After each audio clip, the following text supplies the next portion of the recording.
since the removal of petrol subsidy, Nigerians have been groaning on all fronts because it has left a lot of things happening. Prices of goods and services get hiked from state to state, and of course, the government has come up with palliative policy to cushion the effect of all of these. The federal government announced the disbursement of 5 billion naira each to all states of the federation, and of course, state governments are also joining in the disbursement, and of course, maybe probably add a little to it. And then today on Viewpoint, we will be discussing that impact of the disbursement that's likely to have on the people of the state, from civil servants to people at the grassroots, and of course every other citizen of the state. And I will be speaking with the head of service, Ondo State head of service, talking about Mr. Kayode Ogundele, fellow Chartered Institute of Personnel Management. He's going to be discussing that with us on Viewpoint today. Good to have you joining me. Thank you. Many thanks for your time. Yeah, thank you. Now, when we were talking behind the scene, you were telling me that you're also a civil servant, and that you're not left out of what's happening. Let me ask you, how have you been coping with the challenges of the aftermath of petroleum subsidy removal? Well, you know, there is always this usual saying that in the past we would always say, cut your coat according to your size. But now, that saying is no longer tried. It's no longer current. I think the saying now is that you cut your coat according to your clothes. So if you're talking about how I've been surviving too, I've been coping, I've been able to cope effectively because I've learned to cut my coat according to my clothes. So as public servants, as officers, we need to begin to talk about prioritizing our needs, because when you know that you have resources that are limited, then the issue of making choices becomes very important. And in our elementary economics, we have been taught about what we mean when we say scarcity and choice. You have to draw up your own list of preference. And so what I'm doing personally is to have my own list of preference, to prioritize things that are really critical this time. And that's how I've been coping. Okay, now, good that you have a list of preference, and I believe a lot of other people will have a list of preference. What about those who don't have a list of preference, even before we go into the interview proper? How would they be coping? Any rational individual. Because some Nigerians live below the United Nations approved measure of level. Measure of $1 per day. Some people live beyond that. $1 per day. Yeah. You know, when you talk about these standards that have been set by, you said poverty level set by maybe an international organization talking about $1 per day. You see, at times we need to look at, this issue of relativity. $1, what $1 would do in the US is not the same with what happens in Nigeria. When you convert $1 into naira in Nigeria, it will do far, far more. It's less than 1,000. It's less than how much? Is it up to? It's just about. Let's just approximate it to about 1,000 naira. Okay. So, do you know what $1 can buy in the US? Of course I do. Okay. So if you look at it, you will discover that what 1,000 naira would do in Nigeria will be far more than what $1 would do in the US. So in actual sense, what would need to be done at a time like this is that yes, we know a lot of people are living far below the poverty index, and what we still need to be done is to also see how to prioritization is still very important. Listing, having a scale of preference. I think the most important thing now is for any individual. We will talk. Well, yes, normally we say food, shelter, and clothing. But I want to believe that for now, the most important thing now is food. Once you are able to survive, have something to put into the belly to survive, I think all other things will fall in place as the time goes on. So that is critical. So one cannot be, yes, you are struggling to maybe put up something as a roof above your head. For now, we might have to drop that idea if you know you don't have the resources and focus on the things that matter, sustenance of your body, and that is taking care of your food need. And once that is taken care of, I think other things will fall in place. That's the best way to survive at a time like this. Thank you. You heard what he said. Cut your coat according to your cloth, not your size this time. Now, let's go into the interview proper. How much we heard from different quarters that the federal government has disbursed 5 billion naira to each state of the federation. How true is it? And then, has Ondo State been able to access that money? Yes, just like you had, I also had it. 5 billion naira disbursed to the states, but it is not as if the 5 billion naira was released to states in terms of giving them the physical cash. Okay. You see what the federal government has done. I mean, in consultation with the National Economic, because it was a decision taken at the level of the National Economic Council. And it's the proposal is that 5 billion will be released to states. There is no level of it's the same all run. It's not based on derivation or any other thing or size or population. States are treated as equal at this point. So 5 billion. But out of the 5 billion, what comes in to states in terms of physical cash now that can be used to take care of some other things within the state is just 2 billion. All others have been, what they do is they supply products, and up till now we've not even gotten sufficient to cover up for that 3 billion. So what they do is that at times they will bring rice, at times they bring other grains like corn. Food items.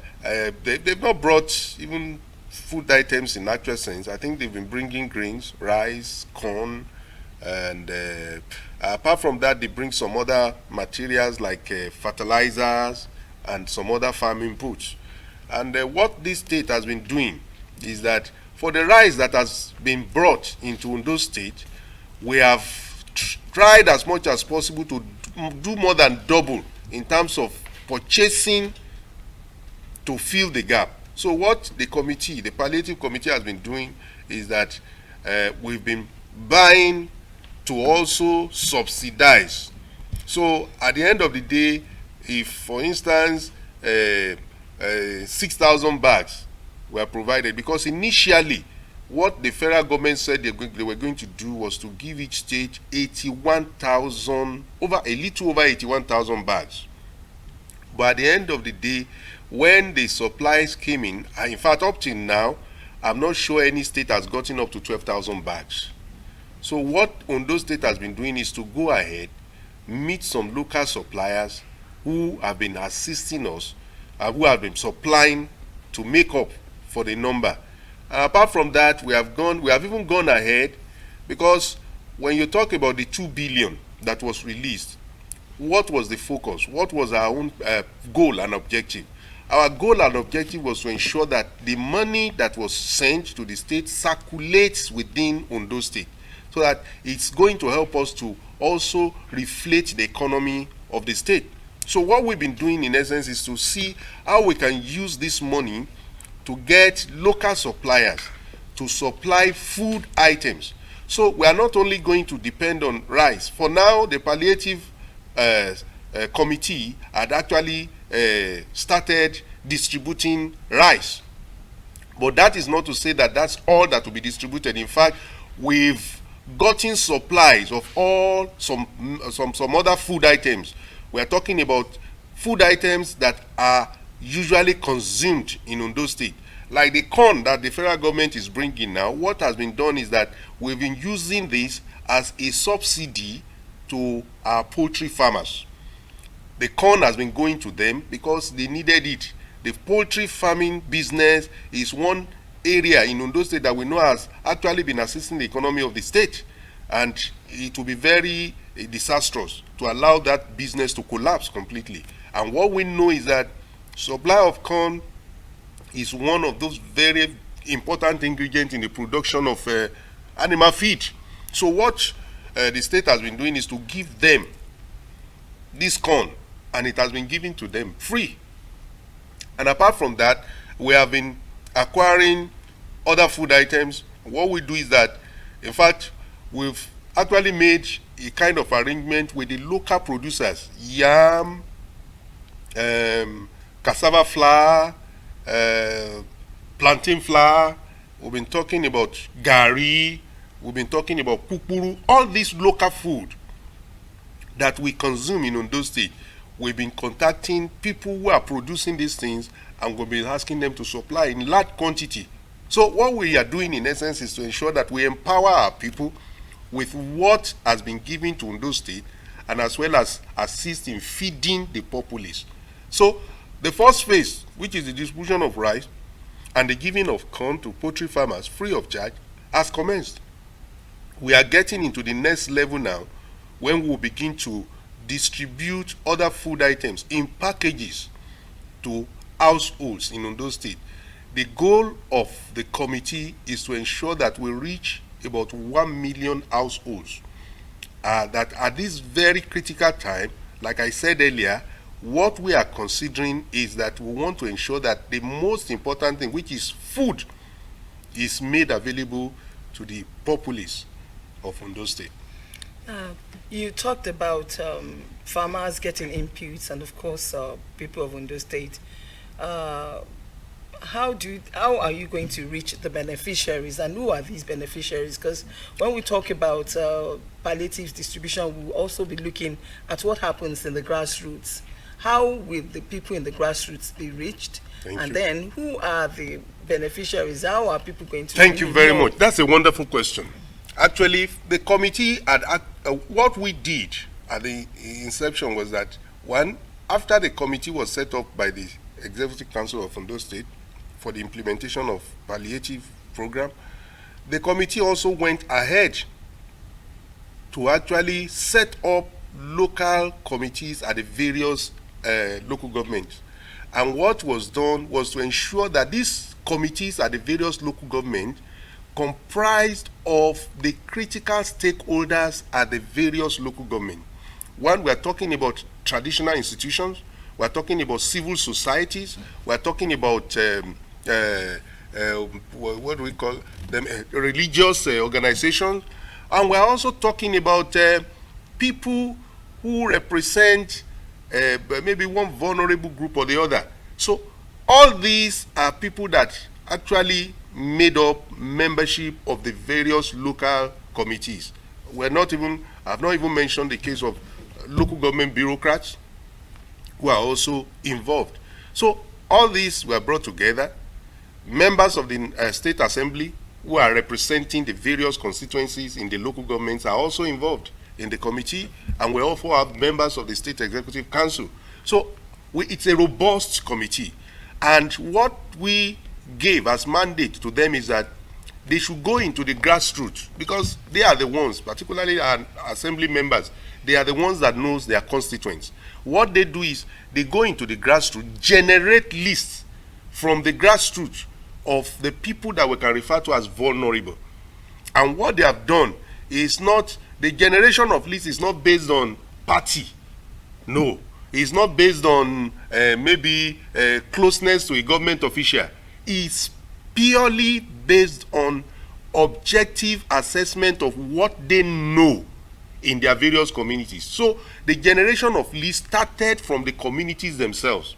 They bring up the names of people they know around them, and they are identified, people that can be identified, people that anyone, when you ask questions and they say, who got this rice, who got this food package, they can always identify so and so got it. We have lists that were generated from these communities, and the lists are submitted to the Central Committee, and it's on the basis of this list that distribution is done. So it's not a matter of it belongs to a party or this, because all the various stakeholders, regardless of the party they belong to, are part and parcel of the implementation at the local government level. You know, I asked that question because of the Nigerian factor. Yeah. A lot of people, even I that I'm talking, nothing as palliative measure to cushion the effect of COVID-19. A lot of people complained about and condemned the way all those COVID-19 palliatives were distributed. As a matter of fact, some warehouses had food stuff stocked in them until people now started going in to loot such. You know, that's the reason I asked that question, because of the Nigerian factor. There's a difference between actually planning to execute, and there's a difference between actually executing it the way it was planned. What are the measures government has put in place to ensure that the way it plans is the way it was, it's executed? In Ondo State, the strategies, the things we have put in place is actually a game changer. Yes, we have to learn from the past. We have to learn from maybe mistakes and errors of the past. And what has been done is to ensure that whatever has been seen as lapses during the period when COVID-19 palliative was distributed is to ensure that we block all those leakages, we correct all those mistakes. And that is what has made the implementation of the palliative program so far a success in all the local government areas where we have gone. At least I'm aware of what has happened in my own local government.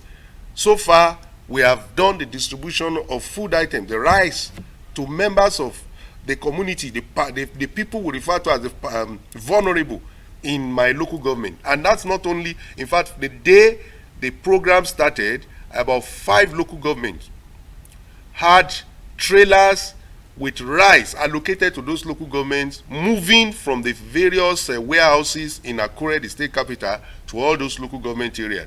We have Akoko Northeast, we have Akoko Northwest, we have Akoko Southeast, we have Akoko Southwest, and Ose, we have Ileoluji Okegbo, and we have Akure North. A lot of these local governments have, in fact, I think if we have some local governments left now, it's going to be based on the fact that they are making, putting final touches to their logistic arrangement, particularly those in the riverine area. Because when you get those materials to, let's say, for instance, Igbokoda, or you get it to Igbekebo, you still have to move those things on water, so, and using boats. And one good thing about this current arrangement is that the committee at the central level had actually taken into cognizance the logistics that will be involved in the distribution of these materials on the river, on the water. So, and all the financial implications are things that the committee is taking care of, including those on the land too, because we understand that from the local government headquarters, items will have to move to some other areas, local areas. So all this has been put into the arrangement and plans of the Central Committee, and we are taking care of the logistics for such distribution. And that's why, for the ones that have been done so far, it has been very fantastic. And yes, you will discover that if it has been something that has gone the way of what has been happening in the past, you would have been hearing the noise everywhere. You would agree with me that for now, we've not had so much of noise in all the places where the food has been distributed, because the basis for distribution has been very objective and fair. And people who got it knew they got it. So, and that's just what is happening so far. And like I said, it is so far, so, I can't even say so good, it's so far, so better. Okay, now Okay. let's talk about. You already said that money will not be given out to Yeah. people. That We'll give out money. so It's in phases. so if you give out money, a lot of the people in the grassroots, majority of them will say they don't have accounts, bank accounts. That's another So, wonderful thing. That's another wonderful area. You see, what is going to be done in terms of giving out cash palliative to vulnerable people that will be collecting it is that this one will have nothing to do with bank account. You don't need to own a bank account to get it. And it's going to be done in such a transparent and verifiable way. What the committee has put in place now is that lists will be generated the same way it used to be generated from the communities for all those vulnerable. And once the lists are generated, we have a way of, all we need is just a phone number. Once they have a phone number, there is an arrangement with some of these commercial what banks. if they don't have? If they don't have phone, in fact, I doubt if there is anybody in any of these local areas now that don't have, no matter how small the phone is. So what happened is that for all those people, their names, their phone number, and what will happen is that the commercial banks will go to those communities, having the list of those people to be beneficiaries. And all they will do is that using that phone number, there is a way to credit them.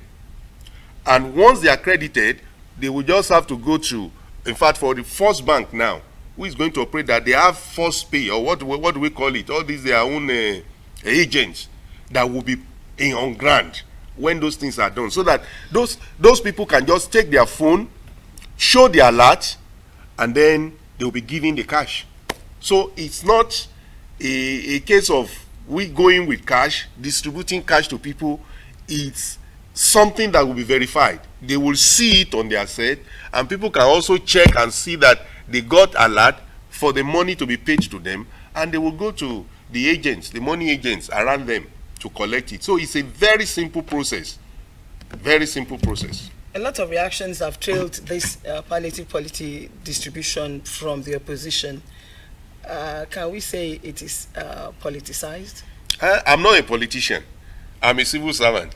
But I want to believe that what we have done so far in the committee, we have ensured that it has been devoid of political coloration or influence. And that is why, even at the local level, members of the opposition party are also included, one way or the other. As long as they are identified as community leaders or they are identified as critical stakeholders, they are involved, they are included. So you will see that it's not all about, and at the level of generation of list, it was not given to party leaders for any reason.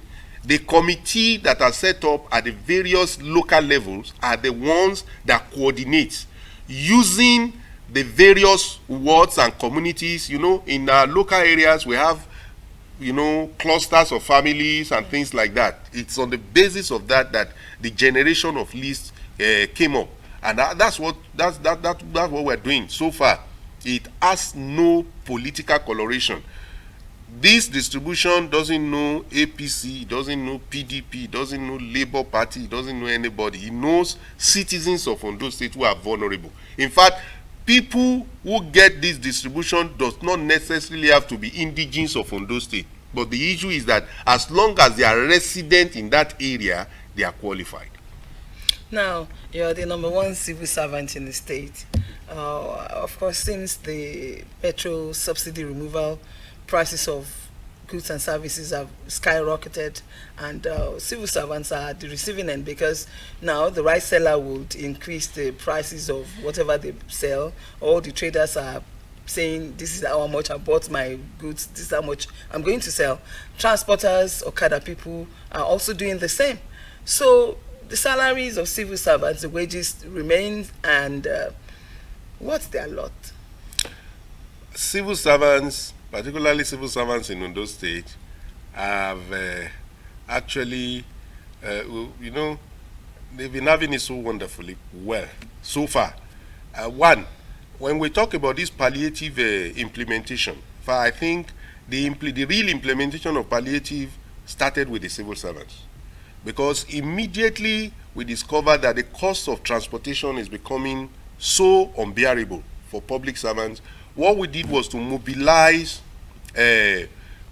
buses all over our various MDAs. And so after mobilizing the buses, we just mobilized funds to using the palliative funds, the 2 billion you're talking about. Part of this money was released for the repair of buses that are not roadworthy. So what we have done is to ensure that we have put on ground vehicles that will be able to convey public servants, starting with Akure, from every nook and cranny of the town. In fact, from the gate of your station here, the radio television station here, we have a bus point that picks people from Orita Obele axis here to the secretariat. We have at every strategic entry into Akure, we have as far as Cultural in Ondo Road, we have as far as Davok in Ijoka Road, Oda Road, just towards Oda itself, Igbatoro Road from Imafon. So from Obaile, all these axes, we have actually allocated buses to all those places so that public officers, public servants will be able to board such buses to and fro. And that has been done since July, free of charge. So it is for as many as are ready and are willing. And I want to also say that all we have done now is just a stopgap. We have, in fact, taken the initiative to ensure that we quickly assist public servants in at least alleviating the pains of transporting themselves to the office. In fact, what we did when we did our little calculation is that we are subsidizing transportation for public servants averagely in a month to the amount of nothing less than about 16,000 naira. And what some states have been doing is to give additional 10,000 to their workers. So what we've been doing is far better than what those other states have done. And I want to say that there is an arrangement in place now very soon to purchase 5 luxurious big CNG buses that will also be added to the fleet to convey public servants. And at that point, we'll even be able to extend this free bus shuttle beyond Akure to some other major towns where we have a preponderance of a high number of public servants. So we are working on that, and very soon it will become a reality.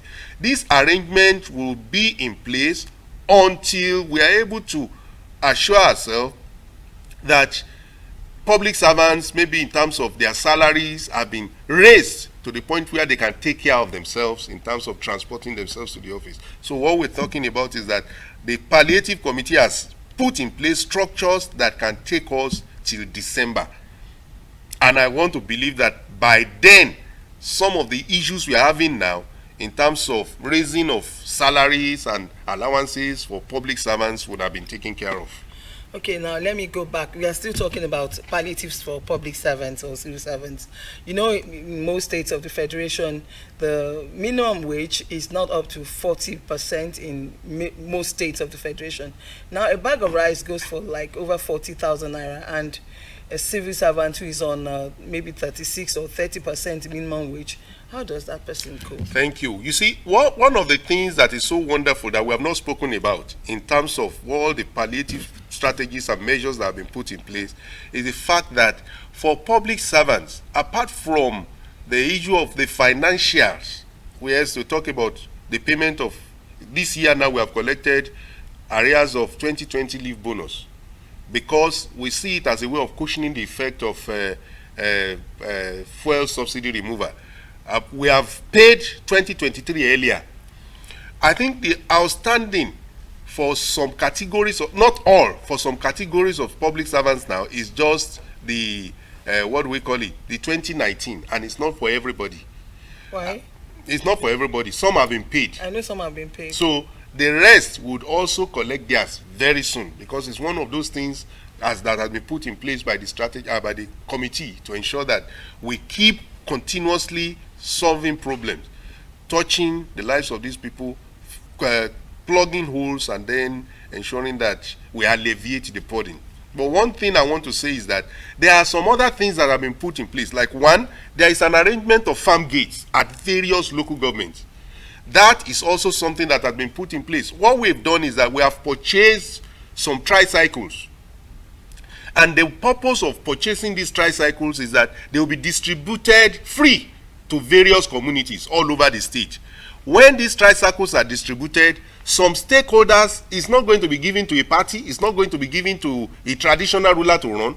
There is going to be a committee of stakeholders that will be taking charge of those tricycles. And what they will do is to take these tricycles to the local areas around them where they can get farm produce to the city center or to the town center. So they will be able to get this farm produce at cheap prices, bring them to the center, and whatever the price is, because we want the farmers also to have full benefit for what they are doing in their farms. So the person who has yam, the person who has cassava, whatever produce, like plantain and any other farm produce, will be bought from them and brought to the city center or to the town center. There will be some centers that have been designated in all the various LGAs.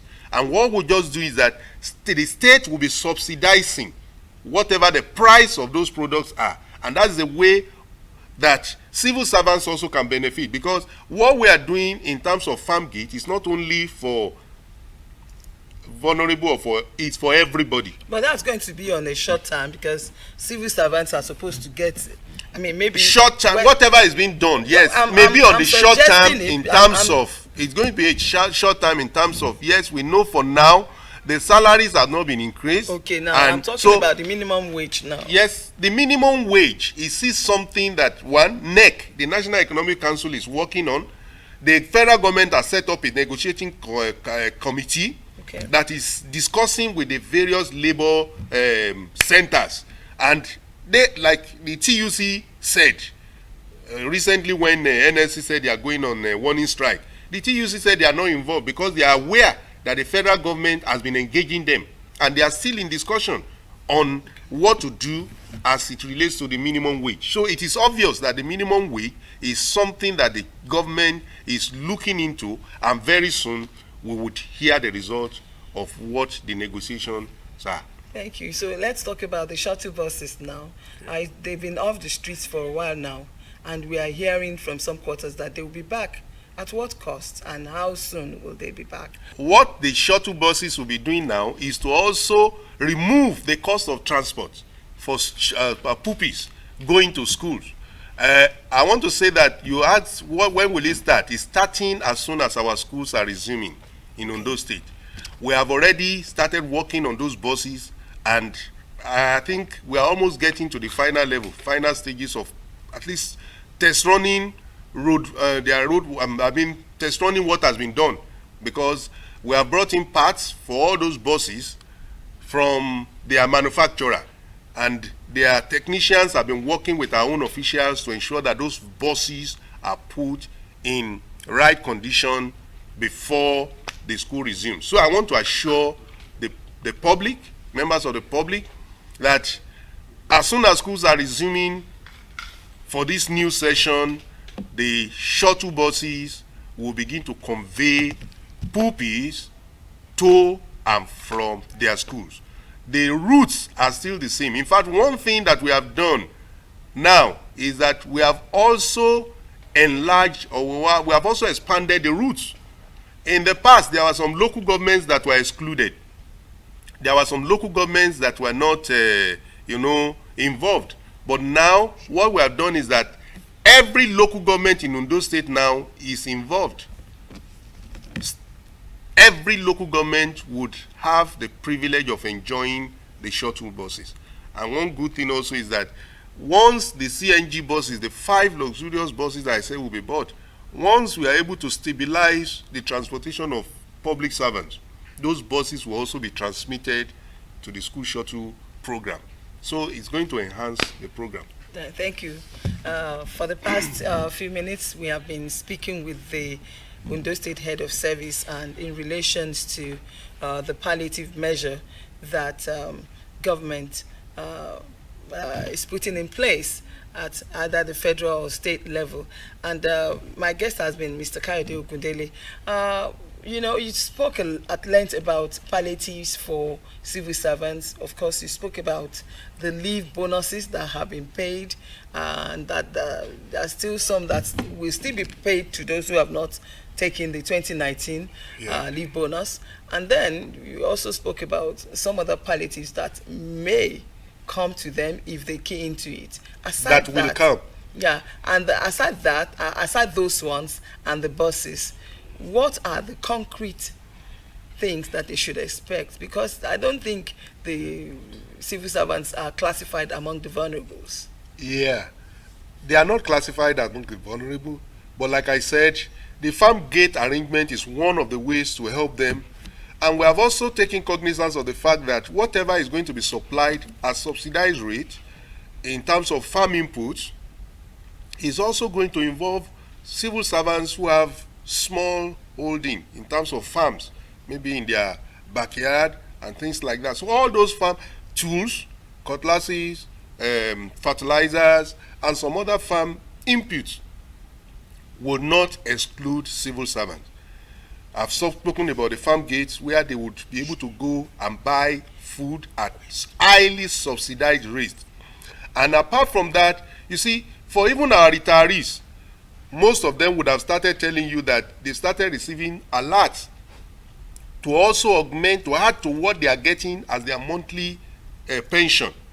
Every month now, all retirees in Ondo State are given 10,000 naira additional as palliatives. And not only that, this is not just a matter of state, it involves both local government and the state. With these palliative measures that have been put in place, arrears of salaries for local government staff has also been covered. And I want to believe that for state, people have been talking about January 2017, and I'm saying that I want to say that within the very short time, this also will be tackled. All these are some of the things that have been done for the public servants. We have made available provision for enhanced, access to housing loan, car loan, for any civil servant now that is ready to probably apply for car loan. In fact, we don't even have people on grant. There is no waiting again. Once you apply and you are qualified, you get it. Housing loan also, we have reduced the waiting period drastically. So now, people who want to have access to that as a way of maybe enhancing their financial capacity and ensuring that they are able to take care of some other important things in life, they will also have access to it. All these are some of the things that have been done to ensure that civil servants, even though they are not referred to as vulnerable, also partake in whatever palliative measures government is taking. And we are still looking further, because it's not a one-off thing. We are still taking steps to look further into some other areas that we can actually reach into, where these palliative measures and strategies will be able to impact upon public servants in the state. Okay, now, you said that some civil society organizations will be involved. They are involved. They are involved. Because there are complaints at various local government level. There is no local government level where we don't have civil society organization represented in the committee.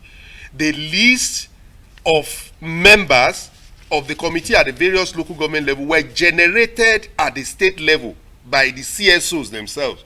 So it wasn't as if we chose them. The CSOs themselves nominated those who are to represent them at the various local government level. Okay, now you're I keep saying you are the number one civil servant in the state. How would you reflect on the civil service we are witnessing now compared with what obtained in the past? It's fantastic. We are having a civil service now that is very well motivated, highly motivated. Well, now we see, unlike some other states, what we have in the public service of Ondo State now is civil servants are getting their promotion as at when due, and their promotions are backed up with financial benefit. For 2023, we have concluded, we are through with the issue of promotion for officers. We have also like I said, been engaging them at different levels when it has to do with things that has to do with their welfare. Recently, government approved additional 100% hazard allowance for medical doctors, not even medical doctors alone, health practitioners. Recently, government approved additional 5 years for teachers in our schools who are interested in extending their service. So, rather than retiring at 60, they have now been given the opportunity to go at 65. All these are measures government is taking to ensure that workers' interest is enhanced. And like I said, the palliative measures now has also brought in new things. And I want to say it's a continuous thing. For workers in Ondo State now, salaries are being paid regularly. We are not talking about AFUSA or whatever other coinage that people are bringing. Salaries are being paid as and when due. In our various MDAs now, government has been providing running grants to ensure that we run efficiently. And government has been striving within its limited resources also to send officers on training so that they will be able to enhance their capacity. The Public Service Training Institute is now collaborating with Adekunle Ajasin University to organize postgraduate diploma in education and a postgraduate diploma in management for our officers who wants to upgrade. So all these are various programs that have been put in place to ensure that, one, capacity of workers enhanced, as well as to ensure that financially too, they are not distressed. What other reform efforts are you putting in place aside from ensuring training? Reform efforts, particularly in terms of now, recently we had to change from the platform of pay choice to remitter as a way of ensuring that workers are not shortchanged when it comes to payment of their salaries. We are now striving as much as possible to ensure that most of our programs are digitalized. We are trying to digitalize our personnel, platform, so that now you don't need to be looking at so many files to be able to check records of officers. We are digitalizing our personnel system, and also we are trying as much as possible to ensure that all this issue of workers not having, when we promote, we have put in place structures now to do what we refer to as training to ensure that they are able to meet up with the demands of their promotion. That's so there is a way we coined it. And I want to say that in the reform office, a lot of things are going on to ensure that we have a more compact, a more robust, a more responsive public service. And that is not to talk about what government has done in the area of health care delivery. We have ensured that all public servants now are enrolled on oranges so that they don't have to spend so much to take care of their health. All these are being taken care of. And in fact, beyond public servants now, we are even trying to see how we can take it to the level of our retirees, to engage them, to enroll them in this program. So all these are things that are being put in place. Reform, we are trying to make sure in the public service we are professionalized. Every cadre now, we are striving to ensure that we emphasize professionalization. People focus on areas where they have skills and they are able to contribute effectively to ensuring that government delivers on its mandate to the populace. Yeah, we used to, when I was young, I used to hear people say government is sending them abroad to study. How much of overseas training are we supposed to expect under you? Training is not expected to be effective just because you went abroad for training. Training is expected to be, an issue of a result of need assessment. You look at what are the deficiencies, what are the areas of need of training of officers. And most of the things we even go out there to do abroad, they are already available in our various training institutions in Nigeria. But that is not to say that we do not still give opportunities to officers to go on training outside when such trainings are relevant to what they want to do. There are so many projects that are going on now that officers will need to go out to be trained on what they need to do to ensure that such projects are effectively carried out, such projects are, monitored in such a way that they achieve the goal, because some of these projects are also internationally funded. So we have officers already moving out at the level of those projects for training. And also, government has not in any way totally cancelled the issue of study leave with pay outside the country. But what we have done is to ensure that courses that are available within the country, courses that we have places where people can go for in the country, we don't need to send people outside the country to go and do it. Does such attract bonding? Does it attract bonding? Yes, certainly. It attracts bonding. Okay, now, all works and no play makes Jack a dull boy. Yeah. There must certainly be, or there should be, some efforts or programs put in place to ensure that there's a way civil servants interact, unwind, and all that. Thank you. Yes. In fact, just yesterday, I was at a senior staff club with the representative of Mr. Governor to commission a newly renovated structure within the complex.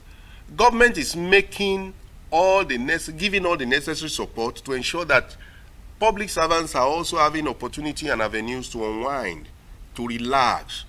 At the civil service senior staff club, we have opportunities for different sporting activities, both local and the usual sports that people are used to. We have a lawn tennis court there. People go there to play IU, they play Okmo, and they do a lot of other things. All these are to ensure that after all the day's work, they are also able to relax, interact with their colleagues, and unwind. So the public service, the government of Ondo State has not in any way limited officers or hindered officers from having such avenues to express themselves. And we are also planning very soon a sporting program for public servants where there will be interdepartmental football competition. The program is still in the offing, and very soon it will be made public for people to... Final word for Ondo State, because that time is up. I want to... On the palliative and yes, of course to civil servants. Yes, on the palliative program, I want to assure the people of Ondo State that the committee that has been put in place is a committee that has men and women of integrity, people who have the state in mind, and they should just believe in this administration that the focus is to ensure that everybody in this state enjoys the dividend of democracy. They have something that they can refer to as benefits in this palliative program. It's just a matter of patience. We are taking it on a gradual basis, and at different levels it will be reaching as many that has not been reached. We want to believe that, like we have said, our goal is 1,000 households in Ondo State. And by the time we reach 1 million households, I'm sure would have reached virtually every household in Ondo State. Thank you so much for your time. Thank you for the past few minutes, almost an hour now, we've been speaking with the head of service, Ondo State.